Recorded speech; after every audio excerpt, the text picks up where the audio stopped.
Before the blue dye can be applied to the nail, it's important that we thin the nail down as much as possible. This is painless. We use a burr to do this.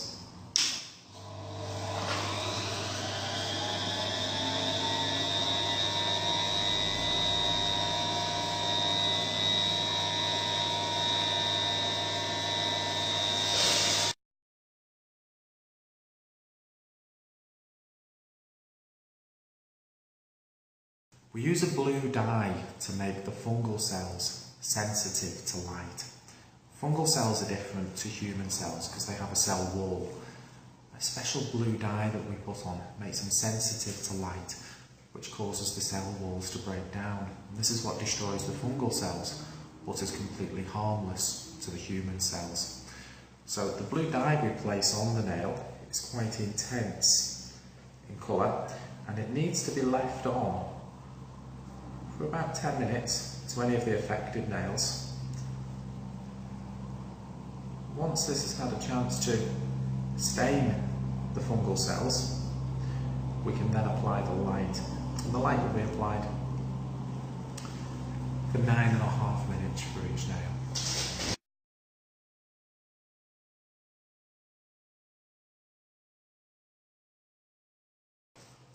Once the blue dye has been left on for 10 minutes, we can then use the light from the PACT unit. And this introduces light to the subject at a particular frequency. And it's 9.5 minutes we apply it for. It's painless and it's completely harmless to human cells as well. But these sensitised fungal cells will now react to the light. It gets placed over the nail.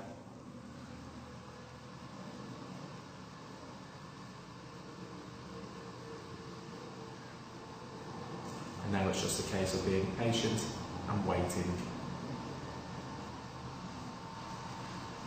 This process is repeated 3 times in the first week. It's important that it happens 3 times in the first week to get the most benefit from the treatment. And then after 3 months' time we can review again, at which point hopefully the nail will be showing signs of clear, healthy regrowth at the base of the nail. More severe cases of fungal nail infection may require monthly treatments, and you'd be looking for about 6 months for resolution.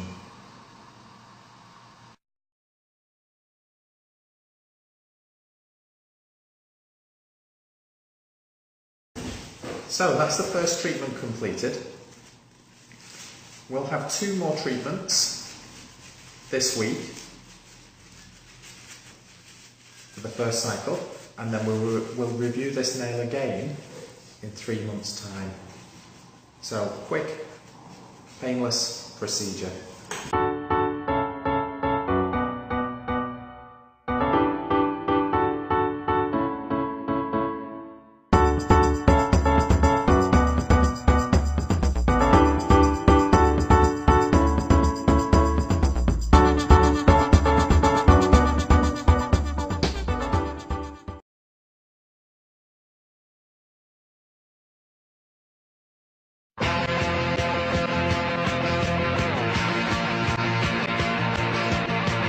High heels are the fashion staple of every woman's wardrobe, so it's not surprising to see women strutting in sky-high stilettos on a night out. But these shoes are called killer heels for a reason, as 25-year-old Paris found out on a night out with her friends. As I was rushing, wasn't really concentrating on the path ahead of me. The bitumen was uneven and I'd just fallen straight off my heel and straight onto my ankle. According to Monash University, 258 people have gone to emergency departments with high heel related injuries in the past 5 years. I had a severely sprained ankle and tore my lateral ligaments and a couple of muscles in my ankle. So it was pretty painful and a long road to recovery. I had to wear a moon boot for a month or so, and then constant physiotherapy and exercises to try and strengthen the muscles. The height of heels has increased dramatically in recent years, with some now reaching a staggering 17 centimetres. The average height of a heel is 11 centimetres, more than double what it was in the 70s. The Australian Podiatry Association's Nick Lange says heels throw a woman's weight forward and dramatically increase the risk of overbalancing. Women don't realise the effects that the high heels are having. As soon as we go up in height onto a high heel, you're moving the body's centre of mass further forward onto the metatarsal area or the ball of the foot area, and that puts a lot of pressure in that area. So those pressures can in fact double for every inch that we go up in heel height. Experts say it's easy to link high heel related injuries with alcohol consumption. Well, I certainly think it is a dangerous combination because of maybe the lack of concentration when we are walking. If you're going to wear a high heel, try and alternate the height of the high heel. He believes that despite the risk for serious injury, wearing heels is the cultural norm and isn't likely to change. I think fashion comes first with women a lot of the time. Obviously a flat shoe is the best, but if, as a compromise, probably the wedge shoe is going to be more safe, more secure than the stiletto shoe. Young women, probably women of all ages, feel powerful and feminine when they are wearing heels. It seems they say the higher you are, the harder you fall, for a reason.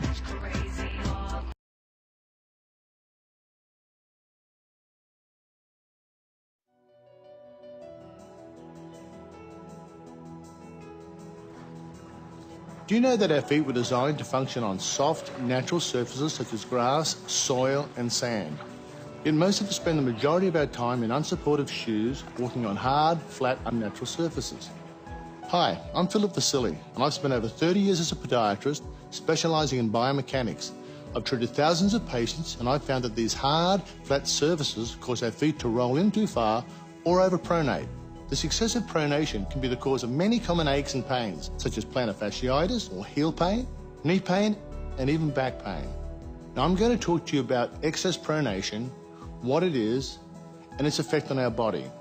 Now look at the line on Aaron's leg. Excessive pronation is the rolling inwards of the feet. As you can see here, the foot rolls inwards, causing a flattening and elongation of the arch, which results in a chain reaction of misalignment up the leg. You can also see how the collapsing of the arch can affect the length of her foot. Now look at the line drawn on Aaron's foot in the pronated position and compare it to the neutral or the correct position. You can see the difference in the length of her foot. Now people often think their feet are getting longer, but in fact their feet are actually collapsing, making the foot appear longer, and you can even see the difference in her arch. By placing the orthotic device under her foot, now you can see a dramatic difference from the inside and then from the front in the alignment of the foot, the leg, and even the knee. Orthoheel orthotic technology lifts the arch and helps support and realign the feet, which often provides relief from these common aches and pains associated with overpronation. This technology is available in our orthotics and is built right into all of our footwear. With Orthoheel technology, we're giving you back your footprint, and in doing so, your ability to live the life you want to live in comfort.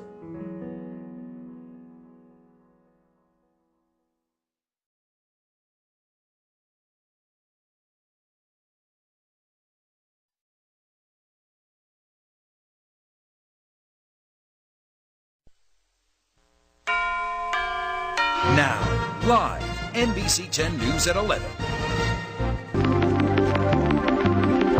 On the NBC 10 Health Watch at 11, if you've stopped wearing sandals this summer because your toenails are damaged or just plain ugly, a local foot doctor says he can help you. He says he can painlessly replace your nail in minutes.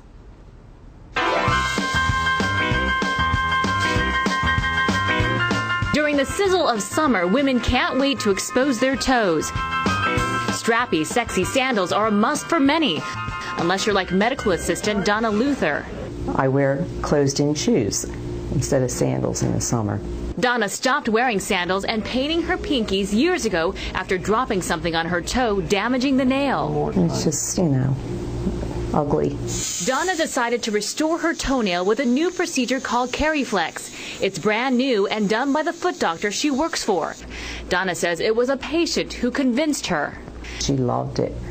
She just couldn't believe, that something like this is possible. Podiatrist Stephen Monaco says he can replace toenails that are broken or destroyed by fungus, taking them from this to this. We're putting it over deformed nails or diseased nails, and because of that, it needs to be medically applied, and that's where the difference between us and a salon comes in.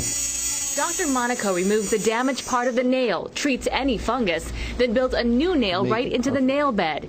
It's dried by ultraviolet light. Donna's new toe is ready in about 15 minutes. It is magnificent. Remember what it looked like before? Oh, it's beautiful. It's a flexible polymer. It's not rigid acrylic, so that the material stays on the nail better. It adheres better. It doesn't pop off. It's flexible. It moves with the nail.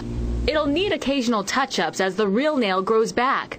Dr. Monaco says he's treated grateful women and men. Some of them have always almost been to the point of tears because they're so glad that they have a normal-looking nail again. You gonna be wearing Sam? It costs $150 for up to 5 nails, and it's not covered by insurance. Toenails can be painted immediately, and remover will not harm the new nail. There are no known side effects, and the doc says he can do fingernails as well.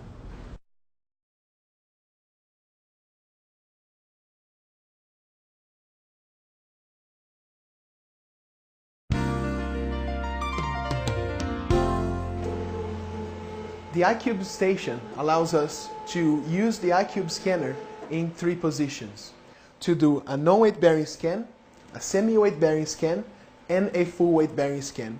But also allows us to scan a crush box and also a cast that comes from the practitioner.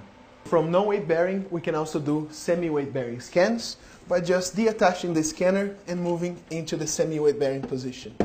For the semi-weight bearing, the patient positions the foot on the scan, and the practitioner can align the foot and hold the foot in position, and simply click on the scan either left or right foot. The iCube scanner is going to take a 3D image of the foot and also a 2D picture of the foot to check for calluses and ulcers. So now we have the semi-weight bearing image of our patient's foot. It's clearly to see the calcaneal angle and etc. From semi-weight bearing, it's very easy to move the iCube scanner to a full weight bearing position.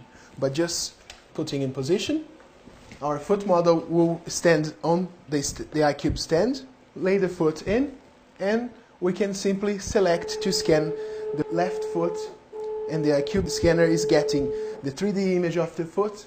And now once the software creates the 3D image of the foot, we can evaluate and check. The doctor or the practitioner can click on the next icon to start aligning the foot to the ground and identify the first metatarsal head, the 5th metatarsal head, and the heel point that will be used at the lab to design the orthotic. So we can easily look at the foot from the back and make sure that the calcaneal angle is vertical by moving the points. We can also look at the foot from a plantar view to identify the first metatarsal head. By dragging and dropping these points, the iCube software will update that for you automatically, and you can have a plantar dorsiflex or a plantar flexed location. And then to finalize, we can select the apex of the arch or the highest point of the orthotic that the doctor can identify and the software measures in real time. Once we're happy with the alignments, we can proceed to the next step, which will be to order the type of orthotic and the shoe sizing and etc. On the left hand side, we have all the options that we can select. For example, the shoe grading, let's say US men's number 9. The activity level, if it's going to be 1, 2, 3, or 4, so rigid, semi-flexible, and flexible. The problems that the patients may have, such as heel pain, forefoot pain, plantar fasciitis, and etc. The patient's weight, and the shoe style depending on what shoe that manufacturer that we work with. Then we can proceed to the next step, which will be the orthotic types such as polypro, graphite, and as you can see here, preloaded in the software, we have quite few different orthotic types that are customizable as well. We're going to select the posting that we want, so the rear foot posting can be controlled independently from the forefoot posting. For example, we can add intrinsic varus, and add millimeters or degrees. And we can also add a valgus extrinsic posting on the rear foot posting as well. The corrections, if we're going to select an arch fill or a plantar facial groove, a curb skive, can all be selected by the doctor before the scan is sent to the lab. Additions, such as heel cushion, hole in heel, like a heel spur, and etc. The top cover that we would like, a full top cover or 3/4, and the material together with its thickness. The delivery date, when this orthotic can be delivered, and more important notes that we'd like to enter.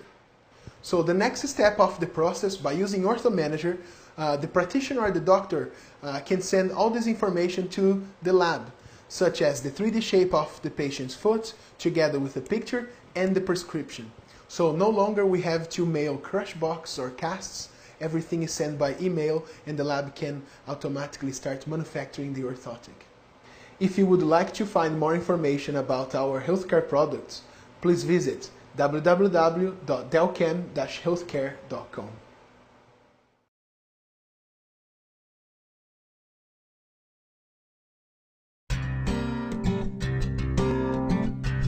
Hi, my name is Philip Vasili. I'm an Australian podiatrist and I've been in practice for over 25 years. Now I'm going to talk to you a little bit about orthotic technology, how these devices work, more importantly, how can they treat the common aches and pains that we suffer from heel pain, knee pain, and even back pain. Now as a podiatrist specialising in biomechanics, I've learned to understand how important the human foot is.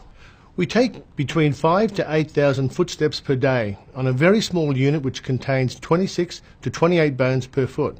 So it is important that the foot is working correctly to prevent many of these common aches and pains that we do suffer from every day. When walking, our feet are the only interface with the ground. When we look at how the forces of walking can lead to common aches and pains, such as pain under the heel, pain at the back of the heel, and knee pain, one movement we are very interested in is called pronation. Pronation is the normal part of walking that happens every time we take a step. It is the movement that occurs during the period from the heel hitting the ground to the foot being flat on the ground. Now I'm going to talk to you about excess pronation, firstly what it is, and secondly how it affects the human body, from the foot through to the knee and even to the back. As you can see with Lauren, I've drawn a dot on her knee and also a dotted line down the front of her leg through to her ankle and to her second toe. If you look at this line, you'll see a curvature inwards. This is called excess pronation and it affects the majority of the population. Now this occurs because we're walking on hard, flat surfaces which causes our feet to roll over and our arches to collapse. Now as a podiatrist, what I want to see with Lauren's foot is this posture. As you can see, the arch rises, the knee realigns, and this line becomes a lot more straight. Now if Lauren holds it there, that looks correct, and it is correct. Now if I let Lauren relax her body, you'll see that her body rolls over. This is called the excess pronation. We get the rotation of the leg, which affects the knee, and also the muscles in the leg pull, and the feet collapses. Now this causes many aches and pains, much like bad wheel alignment on a car. It runs right from your foot, through to your shins, into your knee, and up to your back. So how can orthotic technology help? Our orthotic technology is shown to reduce overpronation, which can cause problems such as heel pain, knee pain, and even back pain. Now if we look at the line on Lauren's leg, you'll see it curved inwards. This is what we call excess pronation. Now if I place the orthotic device under her foot, which runs from her heel up through her arch to her forefoot, look at the difference. Very dramatic improvement of the line of the knee, through to the shin, the ankle and the forefoot. Even the height of her arch is improved. Again, if I take it out, watch the difference. Lauren's foot pronates again, which rolls in, causing the arch to collapse, the leg to rotate inwards, which strains the musculature here, rotates the knee, commonly causing knee pain and even affecting the back. Once more, we're going to show the correction with the orthotic device. And here we can see the perfect alignment of the knee, the shin, and even the foot. This technology is available in all of our orthotic products, and it is built right into our footwear range.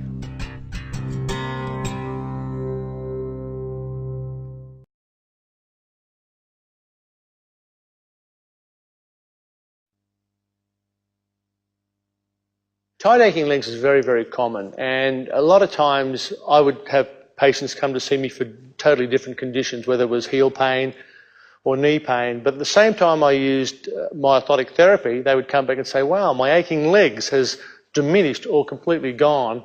And I'd say, well, you didn't mention the tight aching legs before. And generally they say, well, I didn't know I had tight aching legs. I thought it was normal. Exactly, I thought it was normal. So what we find is we all know the musculature at the back of your legs runs into your foot.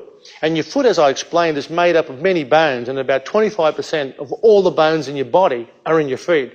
Now, the hard, flat ground creates this excess pronatory factor.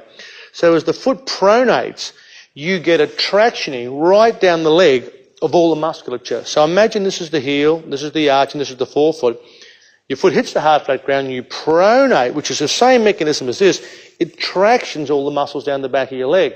Now, to patients, a lot of times I say, listen, I'll demonstrate this simply. Just get your hand, I say straighten your arm and pull your hand back. And imagine this is a foot. I say, where do you feel the strain? And they say, up here, in the arm. I said, right, it's the same as the leg. So the foot must be stabilised by using an orthotic device, reducing the excess pronation and the frontal plane motion of the calcaneus, and then you take a massive amount of strain off the posterior musculature, and in an event, the pains go. So it's a little bit like balancing the wheels on your car. Exactly. It's much like a wheel alignment. That's what an orthotic is. It's a natural product, in my opinion, as far as what it does do. And again, it allows the foot to function in more of a correct motion and increasing its frontal plane motion, which causes the common pains here. With patients who suffer from tight aching legs or increased sensations that run down the posterior crural region, you find that there's a common association with the hard, flat ground and excess pronation, which is this angle here. If we re-correct the foot to the neutral position, you'll see an incredible rise in the arch, and that's due to the mid-tarsal region locking and going back to its natural position. But more importantly, you've taken off this strain from this posterior crural group. Now let the foot relax. You'll see the foot pronates, the arch collapses out, and you've physically strained all the soft tissue area here, and that causes many of the aches and pains that people suffer from on a daily basis.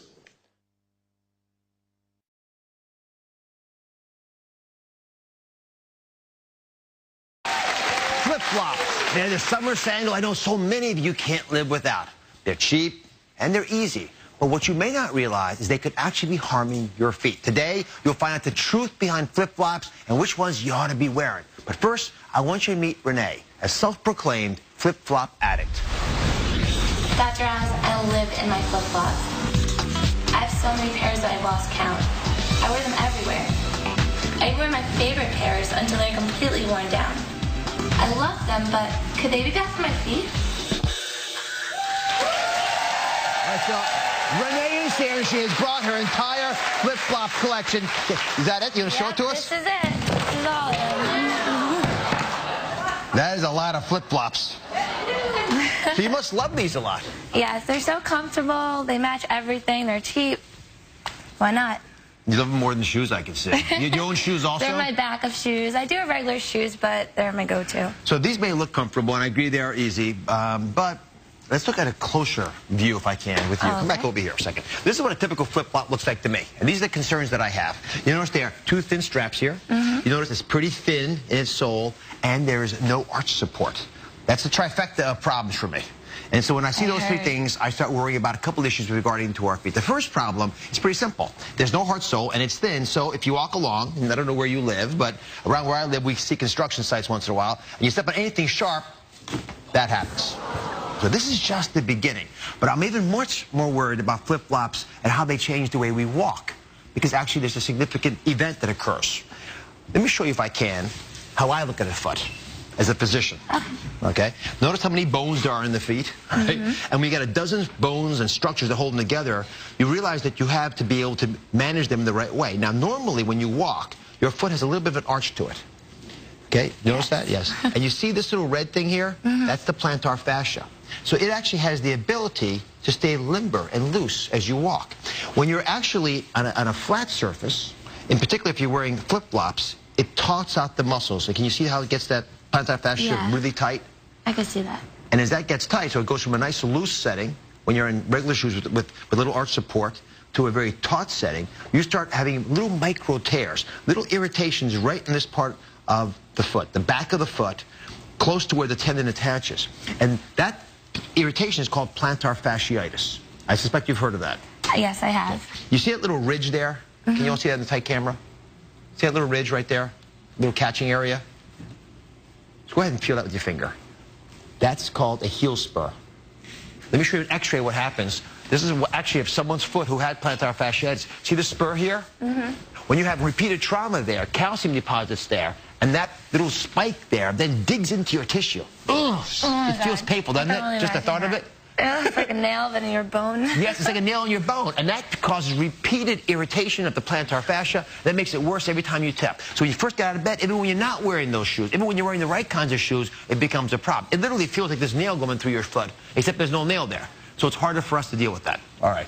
So can I give you some good news for a change? Now, Yes, that hopefully scared you a little bit. The good news is if you're walking around in high heels all the time, you don't have to give up your flip-flops. It's actually been shown to be beneficial when you get home to be able to walk in flip-flops because they take some of the tension off your knees. Okay. The other thing is that by walking in the right kinds of flip-flops, you can avoid all those headaches. So I'm going to give you a quick primer on this. Okay? The first thing you want to do is avoid those really thin soles.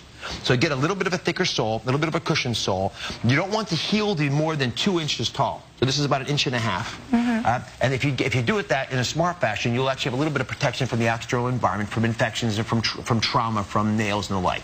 The other thing is you want to make sure that you have a little bit of arch support. Do you notice there's a little bit of a cushion here? Yeah, it goes up a little bit.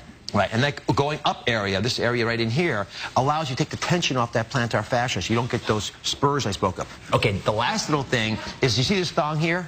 I want you to get a thicker, wider thong. Okay. The very thin ones put a lot of pressure on your toes, and your toes sort of knurl up like this. If you get a thicker area, it diffuses the pressure over the top of the foot. They can be bought in many different brands. There's a brand called Ortho Heels now that makes medically sound versions of these. There are other ones as well. Find one that works for you and adopt that and add that to your collection over there. Okay, I will. Good. Now that I know. Bargain? Thank you very much. Thank you very much. Good luck with your flip-flop.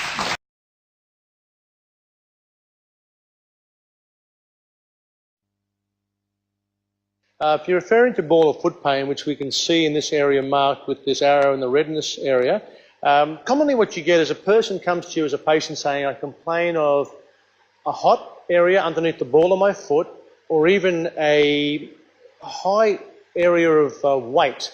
The other thing people have is a callus and a buildup of tissue there, and sometimes they come to a practitioner to have it removed, but it obviously comes back again. So if we have a look at the human foot, the thing that we notice in the same region is we have this area of pain underneath the metatarsal heads, but the longest bone is the second metatarsal. Now what happens when we suffer from excess pronation, and we relate that back to nature versus civilization concept, the metatarsal area becomes hypermobile, and we get a collapsing of the mid-tarsal arch area as well as the metatarsals. Now when you get that occurring, the second metatarsal becomes very loaded underneath the plantar surface.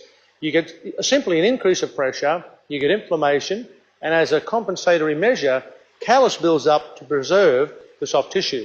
The problem is, you're not treating the cause, you're treating the symptom. So this condition is commonly called metatarsalgia, and it occurs also a lot in women who wear high heel shoes, is that right? True. Is that the same thing? Exactly. A person who has metatarsalgia can get it by walking on flat ground, but obviously if you're going to load the front of your foot when you go up on a high heel, you're going to get more pressure. So generally women will suffer from metatarsalgia more than men due to the fact that they wear higher shoes. But the same instance, once you've got this biomechanical problem of excess pronation and you come to flat ground, you're still going to have the same problem. So that's why I would advocate orthotics in that particular case. So it's essentially friction and pressure caused by poor alignment. Exactly. It's a plantar flexion, a splaying, hypermobility of the forefoot. The second metatarsal is the longest, and when all the weight of your body goes on it, you get inflammation, weight, and as a compensation, callus build-up.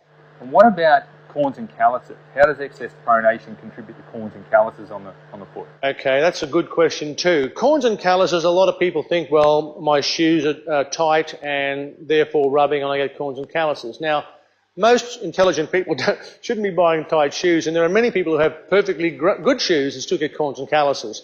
What happens is when the metatarsals become hypermobile due to the excess pronation, the forefoot splays and plantar flexes. And what happens, as a compensation, the digits start to come up and then they curl at the tip, which is kind of like the same effect as a scoliosis in the back, but we're getting this curvature in the foot. And when these toes become clawed, as one would say, you get friction on the tops of the toes, on the base of the toes, and again you get callus as a compensation. Now, another common site for callus build-up on the foot I've noticed and we've discussed is this medial side of the big toe, the fat pad and the heel. Exactly. I think I'll just explain how that occurs. Again, it's excess pronation due to the hard flat ground that we walk on, but if we imagine that this is a heel and this is an arch and this is a foot, when the ground is hard and flat, it causes our foot to pronate, and if you rotate the foot in, you get a lot of pressure on the inside area of the big toe. Pressure means callus. Callus can give you pain, and this whole cycle of abnormal forces on one area causes the problem. And again, the use of an orthotic to realign the foot takes the pressure off that area, and more importantly, distributes the weight equally across the 5 metatarsal heads. There's a common misdiagnosis between metatarsalgia and the condition we call Morton's neuroma, or I like to call it Morton's neuritis. As we see in this area here, it occurs basically in the same region as metatarsalgia, so a lot of people think that it's the same diagnosis. But what happens generally, if we look at a foot, we have a lot of nerves run into the foot, but at the base of the foot we have a medial plantar branch, a lateral plantar branch, and there is a conjunction between the third and the fourth in the plantar area, which is in this area, but at the base. Now when you pronate excessively and your forefoot becomes hypermobile, you get the metatarsals splaying and moving a lot in the transverse plane, which is this plane here. Now this nerve tends to become impinged or pinched, and over time it becomes larger, and there's a fibrous tissue builds up around this nerve. Then you get this enlargement, and one of the tests can feel this. The pain can feel the same, but generally people sort of say, I feel like a nerve sensation or an electrical shock running down my toe. Okay. A lot of times they can't figure out whether it's a third or the fourth, but generally you'll find in many patients they may exhibit a numbness in the toe, generally the fourth. But one way to test it is a very old technique but very effective, is the crunch test. If there's an enlargement of the nerve here, and I simply get my hand and I squeeze the bones together, the patient will jump through the roof because it's impinging that nerve. Okay. And normally they'll also feel the numbness. Sometimes I've even seen the fourth toe blue. It's affected the circulation, and overall the treatment's the same. We use a metatarsal raise in the forefoot to give integrity to the forefoot, but more importantly we come back to the rear foot with an orthotic to control the mid-tarsal joint and the rear foot, because the whole foot works as one. So controlling one bone is not as effective as controlling the whole of the foot. Okay, great, thanks. Commonly when people suffer from ball of foot pain, they get an increased pressure, and also you can see here a build-up of callus in this particular area. And what happens is these bones tend to sort of drop in a downward position this way, and you can see the toes come up here, and then the tips of the toes come down this opposite direction. So what we find is that with a correction using an orthotic with a lift in the metatarsal area, we raise this area here, we take the pressure off the front of the foot, at the same time the toes become straighter. So when you drop the foot, the pressure builds up callus, the callus causes pain, and at the same time you develop this curling of the toes, which causes corns on the tips of the toes. So again, if we push up underneath this area, we reduce pressure on the forefoot, and again the toes are straight, they don't rub on the shoes, and no rubbing, you get no friction, you get no callus or corns.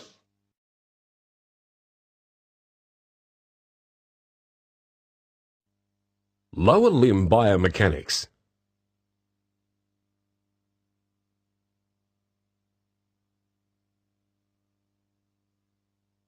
The key to lower limb biomechanics is that to understand and treat faulty foot function, we must first understand normal foot function.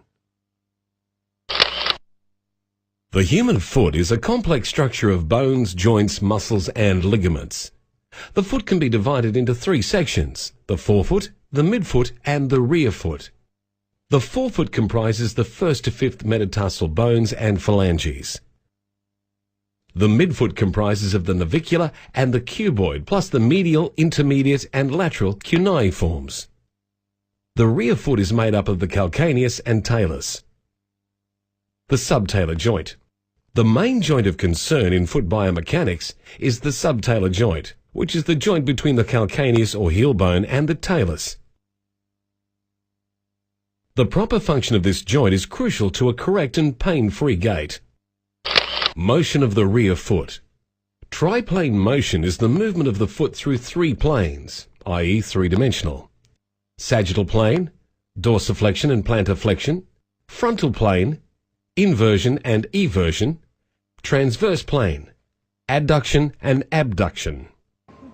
To understand the biomechanics of the foot and motion of the foot, we must firstly understand motion in the three cardinal planes, being the sagittal plane, the frontal plane, and the transverse plane. Now, to give you an example of motion in the sagittal plane, which is in this direction, we commonly get motion which we call dorsiflexion and plantar flexion of the foot. This upwards and downwards movement is motion in the sagittal plane. Now next we can talk about motion in the frontal plane, which is in this direction, and that's more when we get inversion and eversion of the foot. It's movement in the frontal plane, moving inwards and outwards of the foot. Now the last plane is called the transverse plane, which runs in this direction here. Now in that particular case we get more of a adduction, or moving towards the center of the body, and abduction, moving away from the body. Conversely, you can talk about internal rotation and external rotation of the upper leg as well, and that's motion in the transverse plane. Range of motion. Motion at the subtalar joint is normally 2/3 supination and 1/3 pronation.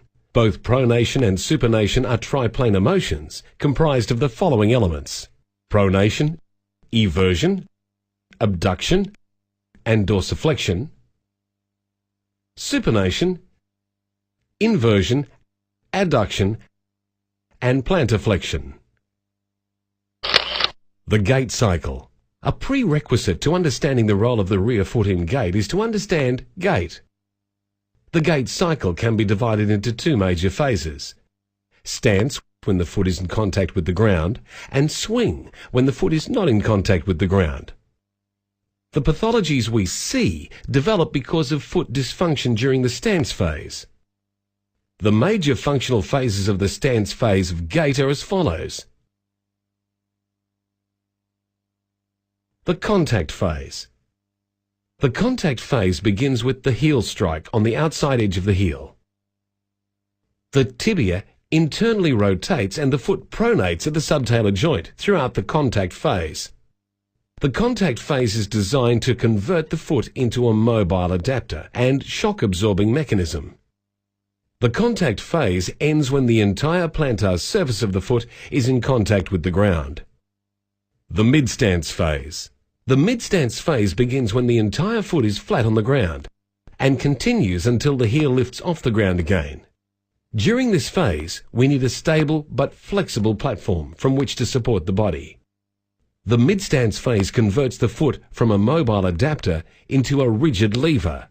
During this phase, the tibia externally rotates and the foot supinates at the subtalar joint, preparing the foot for propulsive phase. The propulsive phase. The propulsive phase begins when the heel lifts off the ground and continues until the apex of the hallux leaves the ground. Just prior to heel lift, the subtalar joint should approach the neutral position, whereby the forefoot and rear foot lock together to enable effective toe-off. The foot continues to supinate during toe-off with external tibial rotation. In propulsion, the limb is extended and can efficiently channel load to create forward motion.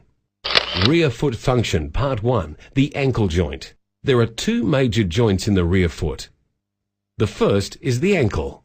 This video shows ankle joint function during the stance phase of gait.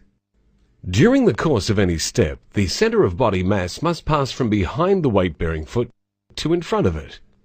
Ankle joint motion is very important during gait, and when we view subjects walking from the side, we can see these motions very clearly. Rear foot function, Part 2, the subtalar joint. The second major joint of concern is the subtalar joint. The terms pronation and supination are used to describe the motions taking place at the subtalar joint.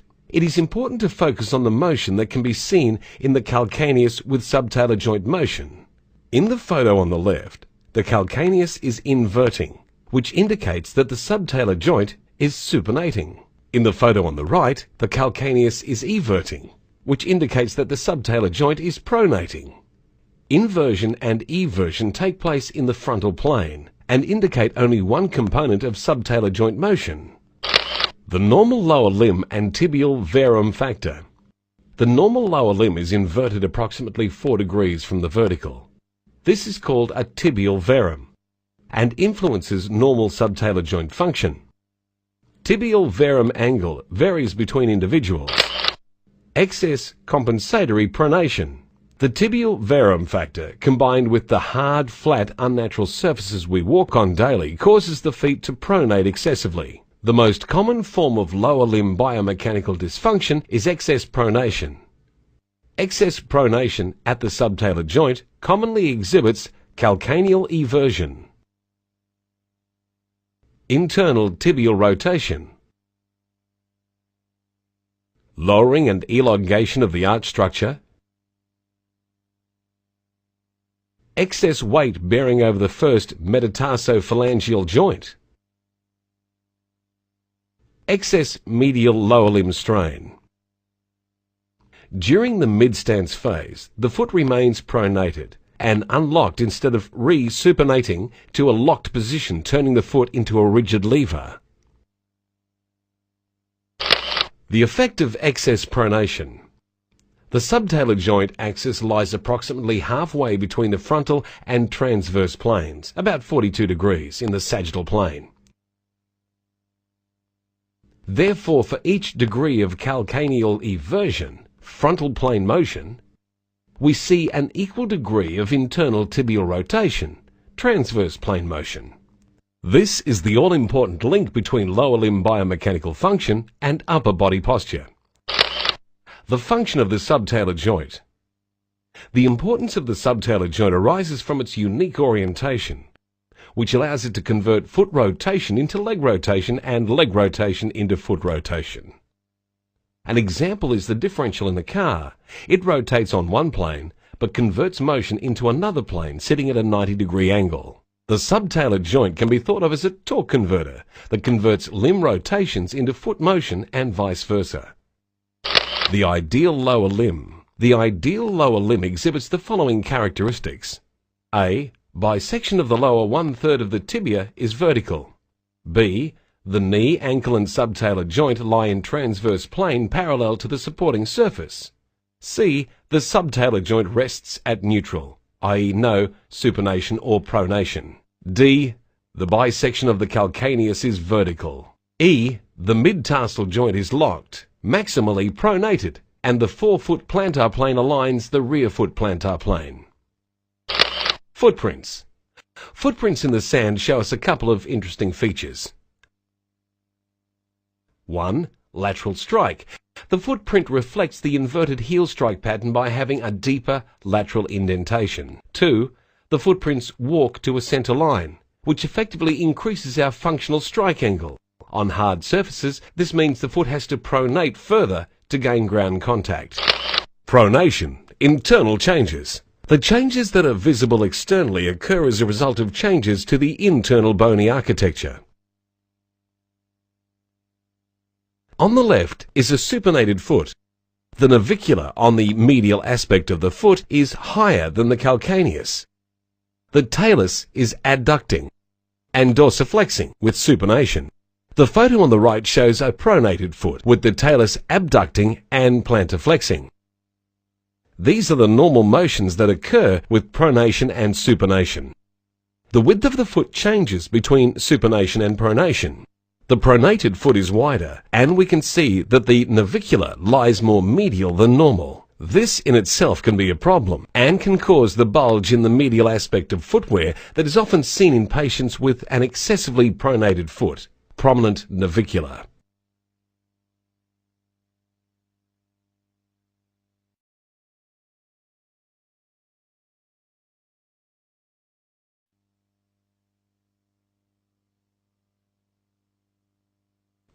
Our feet were originally designed to walk on soft, natural surfaces like earth and sand.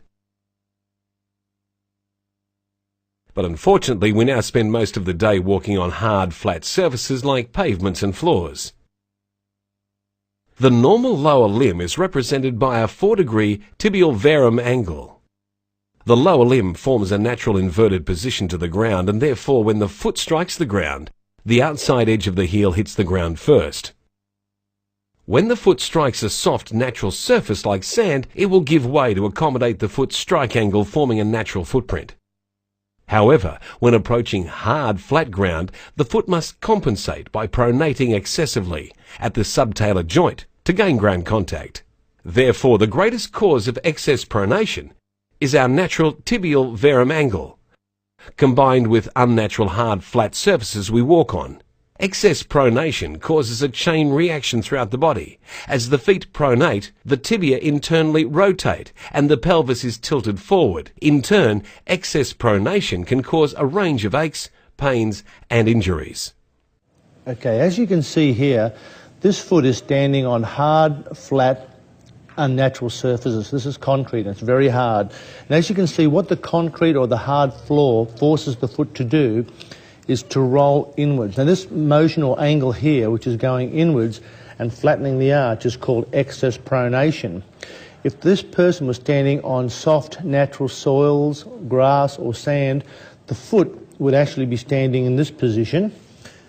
And as you can see, if we twist the foot to its natural position, you get the increase in the arch height, you get the alignment of the knee with the foot, and you have a better overall bone structure in the whole foot and leg structure. Now if the foot relaxes now, you'll see how the foot rolls back in due to the hard flat ground, and this is the common problem that causes these aches and pains in our foot, which are metatarsalgia, ball of foot pain. You can see the rolling inwards here puts a lot of pressure on the big toe, which causes bunions. You get clawing of these toes where you get the corns and calluses. And more importantly, the common cause of this flat-footed appearance occurs here because the foot moves from this position where there's a good arch, it rolls in under excess pronation, collapses the arch area, and you get this flat-footed appearance, which also puts strain on the heel, causing the heel pain, plantar fasciitis, also rotating right up the leg into the knee. The knee in this case is pointing this direction, the foot is going in this direction. If the foot was in neutral position or stance, the knee would follow the foot. Unfortunately, when the foot pronates excessively, we get this rotation of the knee, which causes knee pain, and conversely, right up the whole body, we get this rotation, which is the common cause of lower back pain.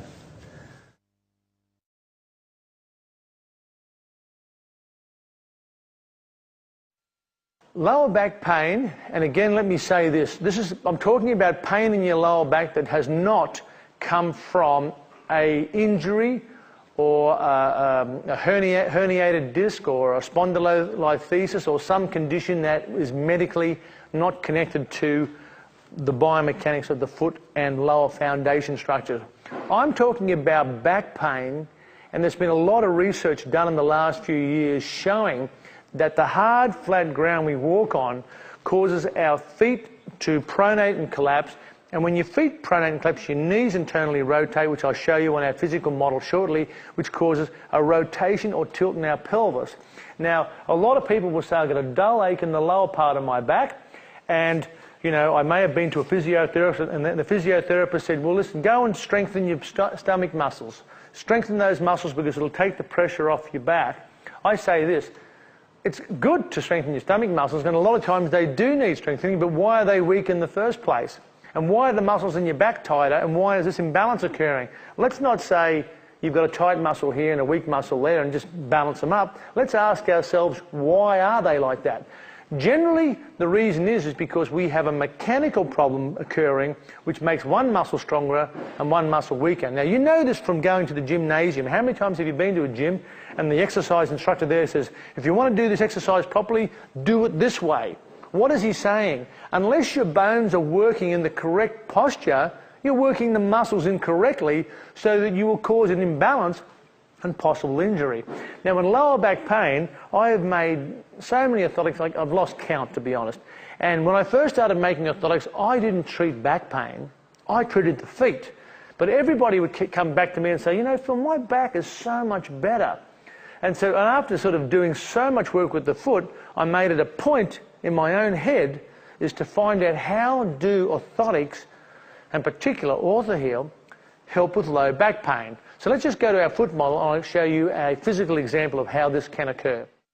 When looking at back pain, the most common area of back pain is in this low lumbosacral area here. And commonly it's not caused by an injury or an accident, as in certain cases. We're talking about low back pain and tightness due to simply poor posture of the lower leg, which affects the knee and the hip and therefore the whole pelvic girdle. Many times, as I said, the pelvis becomes loose, and as the feet roll inwards, it tilts the pelvis forward, which increases the curvature of the lower back, causing pain.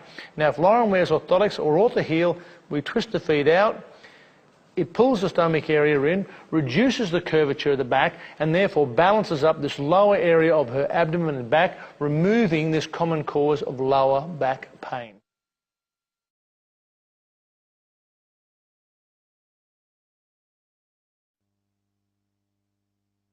Phil, I understand heel pain is the #1 foot pathology. Specifically, you're going to tell us a little bit about plantar fasciitis.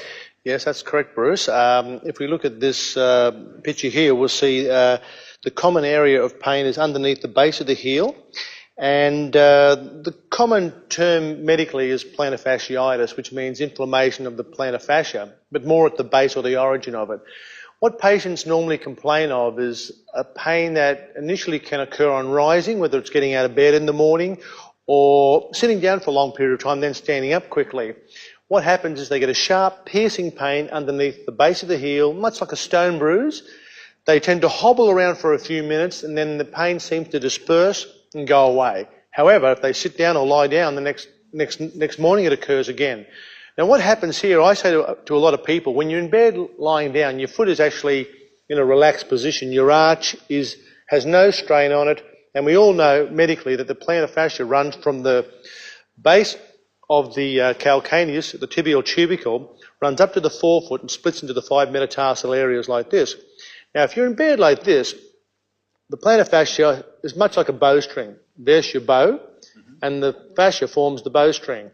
As soon as you get up in the morning, you put all your weight on your foot tends to pronate excessively due to the nature versus civilization aspect, and when you collapse the mid-tarsal area due to excess pronation, it creates a massive force over the origin of the plantar fascia. If you look at the foot, you'll see most of the weight runs over this rear section, so you get the detachment at the heel, not in the middle of the foot or in the front of the foot. Attractional force you're talking about. Exactly. So you sit down, your foot is relaxed, you stand up, bang. And the trick is here, is when you stand up in the morning or you get out of bed, I caution patients to get out of bed very slowly, because as soon as you get that pain, you've ruptured microscopically the plantar fascia. You get bleeding into that area, and then later on, you're not breaking the cycle. So what I advise is the use of an orthotic, or even better, a sandal beside the bed, an orthoheel sandal, say, or some product that is orthotic in respect, so that you don't get out,